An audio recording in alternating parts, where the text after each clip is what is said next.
room. Today we're going to focus on our value about community. The community connects us. That we're a caring and inclusive school. That we're a caring and inclusive culture. So I want you to keep that in mind as you listen, and I appreciate everything that Mr. Sarmiento said. I will tell you one thing. I want you to know that it is due to the dogged and persistent determination of Sally Boyer that we're here today. So I want to give her some thanks for that.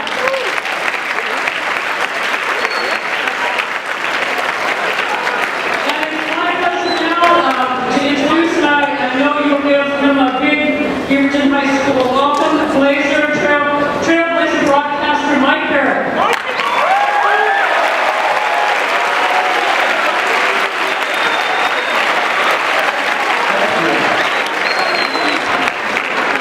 How's everybody doing?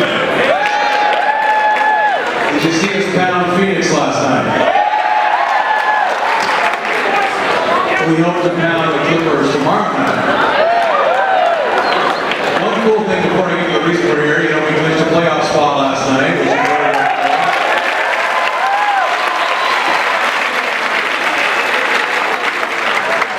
And we're getting closer to clinching a division title, so we're getting close. We're getting down to the end of the season. 9 games left, that's it. So we are all excited about that and about the game tomorrow night. But one of the big reasons we're here today is because of one of your own students we're going to talk about. We're going to talk about her a little bit more.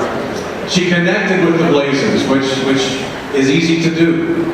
And we believe in treating ourselves and each other and the planet with respect.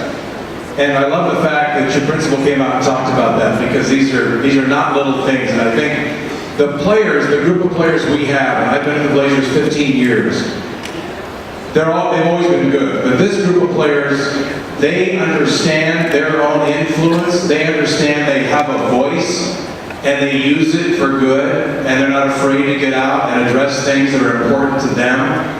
And I think it's important for all of us to realize you have more influence than you know. Everybody's voice is important, and I think that's what this is all about when you talk about respect and respecting other opinions. I heard that about that microphone. I'll turn this way. But that's the value of it. And I want you all to know, you guys all have that influence. Each and every one of you have it.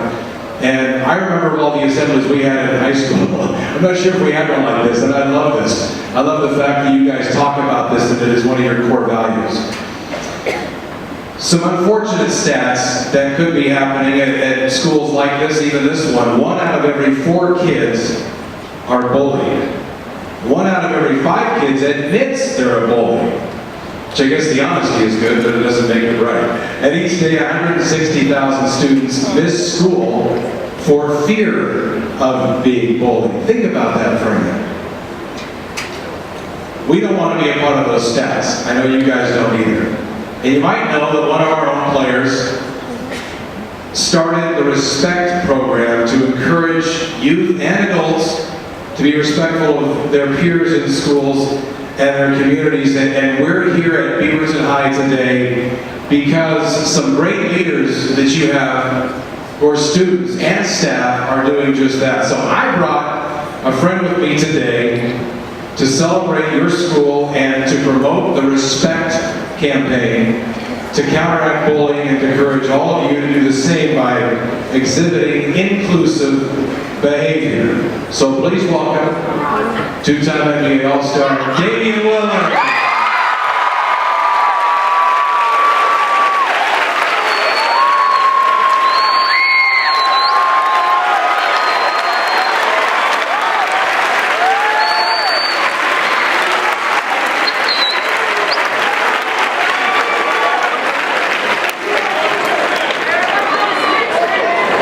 You know the guys are right. He's wearing his own stuff, his own shoes, his own sweats. I love it. Dave has been fantastic as far as seeing opportunities that are important to him and seizing on them by getting out of the community and talking to people. He does this a lot, and we love it. So Dave, first of all, you heard the statistics about bullying. Talk about why this is important to you. I think it's really important for me because of experience. I had a pretty bad experience my sophomore year in high school where I wasn't the one being bullied, but a friend of mine was, and he was a little bit different. He was around a popular crowd. I was on the basketball team, and I was from East Oakland, so people knew, we probably shouldn't mess with that one. But, he was a little bit slower. He didn't wear the nicest clothes to school, so people felt like we could pick him, and he would never defend himself. And I noticed it, so my way of helping him out was to stand up for him. It got to the point to where me and him started to hang out, spend more time together, and I saw how much it affected him. And instead of me going along with it and being a part of what was popular or what everybody else was doing, I started to stand up for him. And I see even today when I follow him on social media how much that helps him gain confidence and him just having a better future. You guys will never know how much you could affect somebody by something you said to them last school year for the rest of their lives. So I'm just here to make sure that I help raise awareness, help you guys be more conscious of how you treat each other, because you're at the points of your lives and the ages where everything matters. You guys probably don't realize how much you impact people, so that's what I'm here for.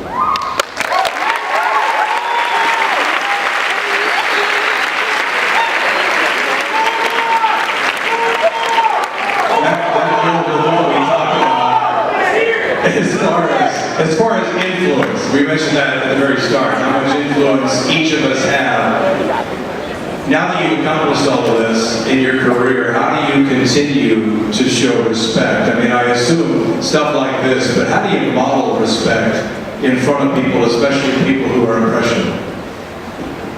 I think the best way to model is to be that same person all the time. When I'm going to practice, or when I come here, there's cameras and anything like that. I make sure I'm the same person when I'm in front of all you guys, when I go to the mall, or when I'm somewhere private. Because when you gotta pretend to be something, it's hard to do that all the time. You slip up and you make mistakes, but anytime you want to represent something, that means you need to be it all the time. So I just do my best at being the same person all the time, showing people respect, because that's how you get it in return. So. That goes back to how you guys treat each other. You treat your classmates with respect, treat your teachers with respect, and parents. You'll get that in return. That's the type of vibe that you'll pass on, for the rest of your life. You'll get that in return. So, for me, that's how I was raised. I grew up in a tough neighborhood where respect wasn't always given, but I gave respect regardless. And now, I'm a professional athlete, and I got a lot going for myself, but I can still go back to the neighborhood I grew up in and they respect me because I always gave respect. So regardless of what happened back then, or how they treated me, or how other people treated other people, I still get that respect because of what I did then, how I respected people then. I get respect because of that now, even though I'm at a much higher level in my life now. So you guys never know how important respect is.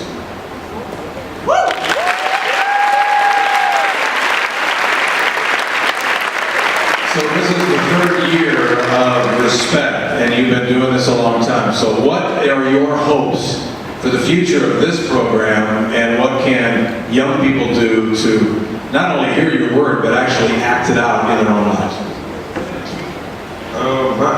The main thing is just to raise awareness. I realize that, like I said before, being a professional, a lot of people look up to what you're doing. You get the attention of a lot of youth. You guys are younger, so being in an age where bullying is happening the most, around your school, around other high schools, middle schools, where it's happening all the time, and it goes unnoticed, I think it's important to reach out to you guys, because you guys watch me on TV, and you watch other people on TV, so you'll listen, you'll understand what I'm saying. So I want you guys to get the message because it's happening amongst you guys.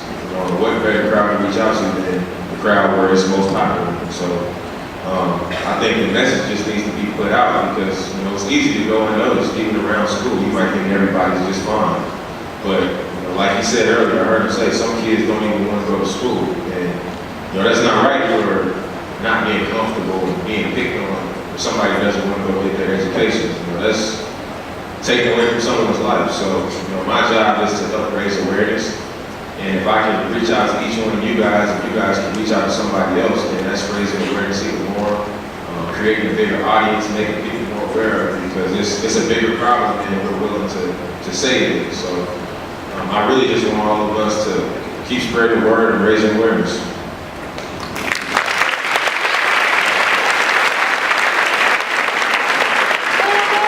So what are some little things that people can do, kids can do? Because I put myself back in high school and think about hanging out with my group. It's awkward at times, it can be uncomfortable to bust from your group to help somebody out, or to go assist in a situation where you know something's unfair. So what's the best advice you have for that? And you know what's going on if you see it, and a lot of times you turn your back and it's not cool, or it's awkward to go and help out in a situation. So what kind of advice do you give somebody like that who maybe is with the group but has to face an awkward situation and maybe call on somebody else? I think it's definitely awkward.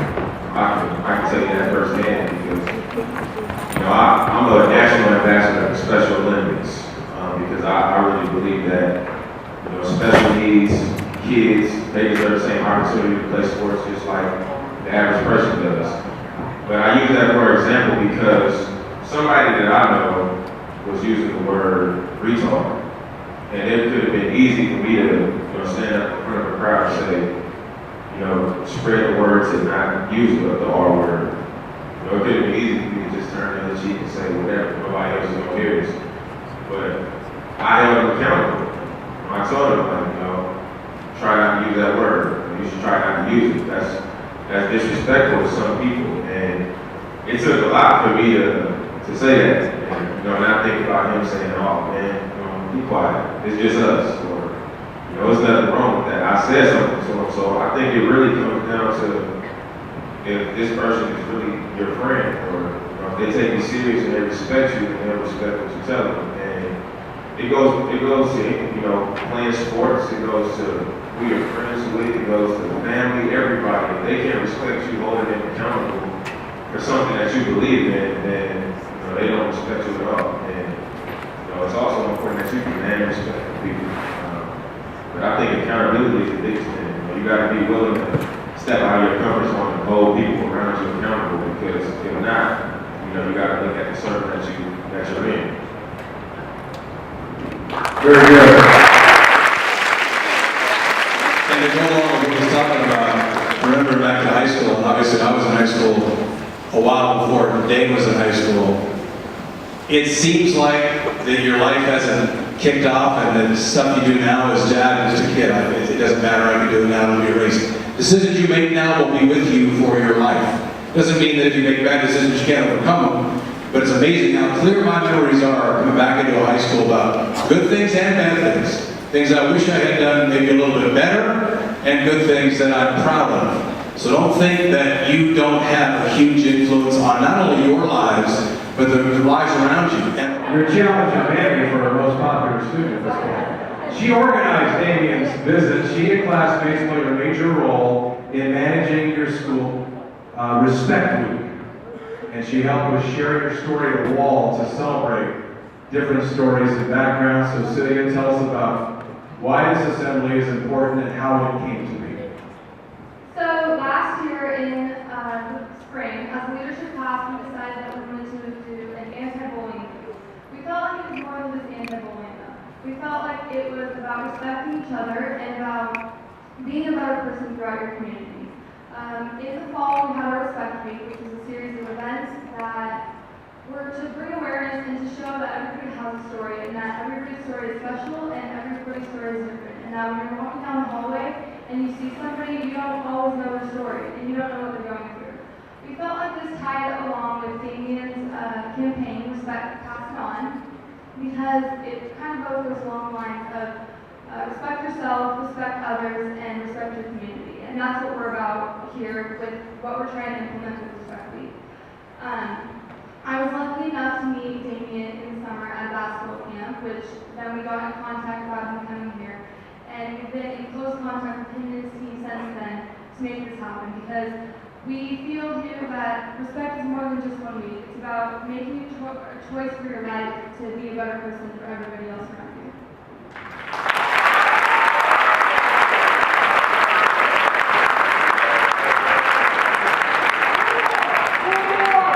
Thank you guys very, very much, and good words. And Damian, when I talked about the stats a minute ago, one of every four kids are bullied, one of every 5 kids admits to being a bully. And each day, 160,000 students miss school for fear of being bullied. How do those stats make you feel? And what do you think, and we talked about this a little bit a while ago, can be done to remedy the situation? And with what I talked about when I first got the microphone as far as responsibility, everybody here, not only do you have influence, but you're responsible for your own actions.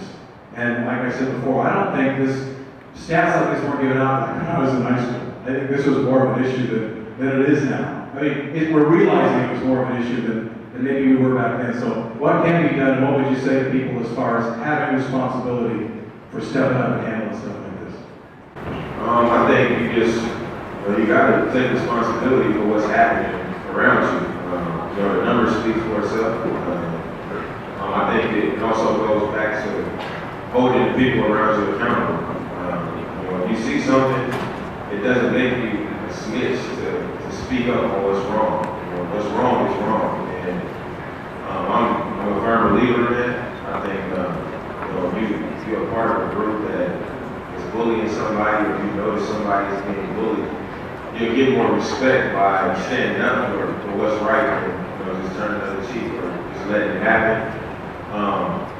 To be honest with you, when I was in high school, I didn't know a lot of people that I thought were going to be my friends for life.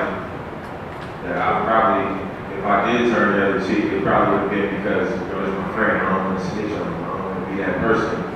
I don't even talk to him anymore. So I'm not saying you guys aren't going to be friends or you're friends with right now, but it's a lot of friendships that you might turn the other cheek over because you don't want to be that friend.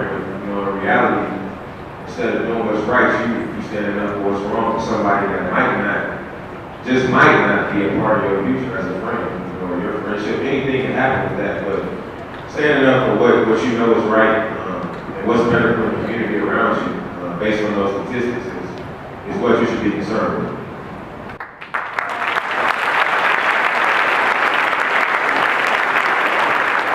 And to go along with what he's talking about, remember back to high school, obviously I was in high school a while before Dave was in high school.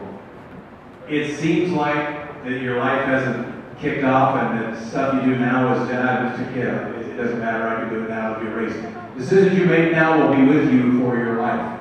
Doesn't mean that if you make bad decisions you can't overcome them, but it's amazing how clear my memories are coming back into high school about good things and bad things. Things I wish I had done maybe a little bit better, and good things that I'm proud of. So don't think that you don't have a huge influence on not only your lives, but the lives around you, and the rest of your life, and the rest of the lives around you. So with all that in mind, we're going to take this pledge now. I want you guys to take it with us. Dave, Yoselin, Manny, Celia. They're going to stand up and lead us in the respect pledge. I'll say the line, and please everybody repeat after us and take this to heart, because it's important. I pledge to respect myself and all others at all times. To take responsibility for my words and actions. To treat everyone as equals. To accept others' differences, opinions, and beliefs. To always be a positive role model in our community. And I pledge to help make it better. Thank you, Yoselin, Manny, Celia, for your time, for your influence, and you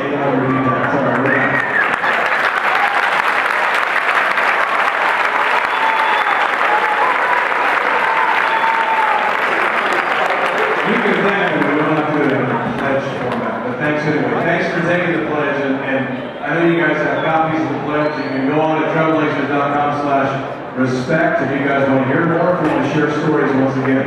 So thank you guys for being involved, and if we could bring up Principal Irwin and Damian McConnell, Dave has a presentation for you.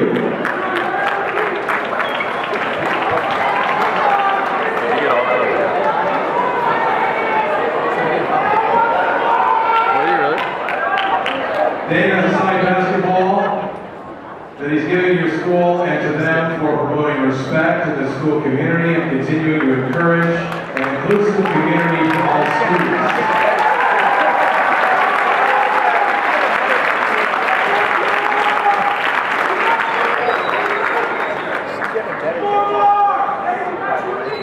Thank you guys. And lastly, a name for Jim. You guys are on the 4 bars of that?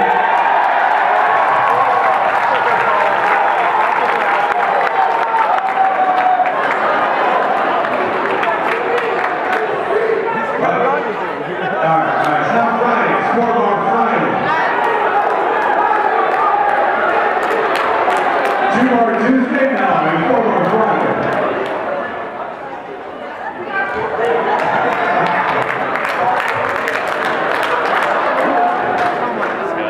Alright, we want to everybody thank Damian for coming out today.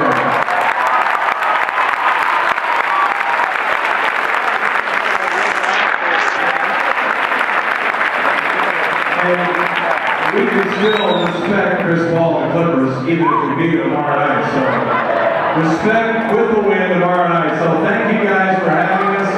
Appreciate it very much. Root hard for us in the playoffs. And tomorrow night, Principal Irwin is coming up now, so hold up. Thank you for having us.